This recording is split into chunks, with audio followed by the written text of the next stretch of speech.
We're with Mark Walker from GEA Farm Technologies. Mark, thanks for stopping by. No problem. We're talking liners here, and GEA has their own classic liner. This is, Classic Pro GQ. Okay, Classic Pro GQ, it says right there. Well, let's talk a little bit about liners and the different types of liners that are out there today. For instance, like what separates this one from the rest, and maybe you can just talk a little bit about the variety out there. Well, worldwide, there's over 300 different versions of liners. And what that tells you is nobody has the perfect one. And we're trying, the majority of the liners on the market today are rubber. The issues with rubber liners are just liner life on big dairies. Mm-hmm. Have to change them on average every 12, 1,500 cow milking, so that means a fairly large commercial dairy is changing liners every 10 days. And that's a huge labor issue for them. And in addition, it's a performance issue. Rubber liners start to degrade from the day you put them in to the day you take them out. They have a predictable curve that's a downward curve from the day you put them in. So what we were trying to do was come up with a liner that would save labor, be more efficient, and milk cows better, because that's what we do.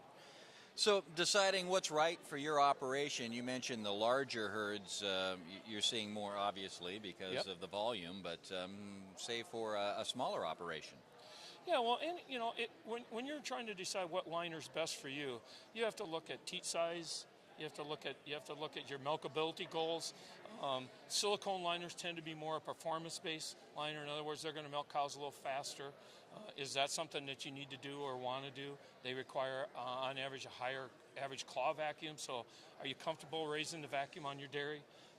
It's just maybe a tad bit different way to milk. But you have to decide how you want to milk your cows, and then what kind of cows you have. What are teat sizes? Overall, what's your goal on the dairy? And so how often should some of these liners be changed? I'm sure it varies. Well, again, rubber liners are in that 12 to 1,500 cow milking on average.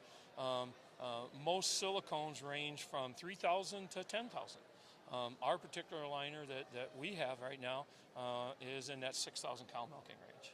Is there something that could be, might be overlooked that a dairyman might not get, when it comes to liners? Well, a liner should be treated like any other piece of equipment that you do on the dairy, and especially in milking equipment. I think what we see a lot is tractors get maintained pretty good, field equipment get maintained pretty good. Milking equipment just tends to get overlooked a bit. Mm-hmm. And I think regardless of whether you look at a silicone liner or a rubber liner, if you can optimize your systems, maintain them, keep them up to date, that's a huge thing. Milk path issues, the milk flow from the claw down to the milk line, is it as pure as you can get it? No loops, no restrictions, no upward loops. Those kind of things improve milkability on dairies. And if you can improve milkability on dairy, that's good for cows. And if you do things good for cows, you always win. What's the price difference between rubber and silicone? Well, silicone liner is about 3 times the cost, but it lasts about 3 times as long. So when you do cost comparisons on average, silicone liner is going to be the same and sometimes even a tad bit less. This came out when? This from GEA? We actually introduced that liner in March of this year. Mm-hmm. How's it been received so far? It's been pretty good. We started out with one tool to manufacture liners. We're up to 4 now and working on a 5th mold. All right. And the name of this one again? Classic GQ Pro. All right. And, World Dairy Expo is ending, but if somebody wanted to take a look at this, they could probably just contact your local GEA Farm Technologies dealer. All right. Well, hey, Mark, thanks for stopping by. Mark Walker from GEA Farm Technologies, talking about liners here at World Dairy Expo. Well, thank you for your time. I appreciate it. Okay.